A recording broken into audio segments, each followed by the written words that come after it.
Breast cancer is a really cruel disease because, in fact, the younger you get breast cancer, the more likely you are to die of breast cancer.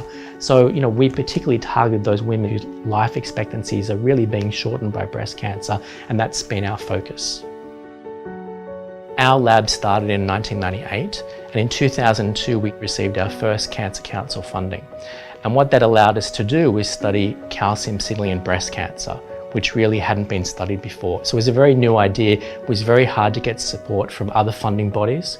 And so Cancer Council gave us money to move that forward. Now, of course, we've got a much bigger research group. We're getting funding from all different agencies, and that's because we started with Cancer Council funding.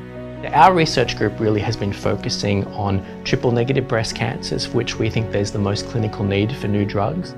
And we've shown unique ways to kill breast cancer cells. So some of our targets are really at much higher levels in those women that have poor survival.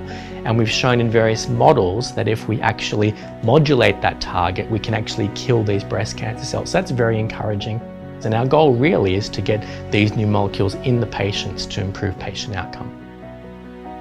Being at a conference and actually hearing someone present on their work and actually showing during their presentation some of our own work in Australia, we realised what we were doing was having influence not just in locally and even our own specific field, but in fact much wider in the whole cancer field in general, where we try and move forward and put a little piece in the puzzle so we can all move forward internationally, because it's an international effort to try and have a cancer-free world. Probably the greatest achievement we have in one way is that we've been able to now attract funding from international bodies.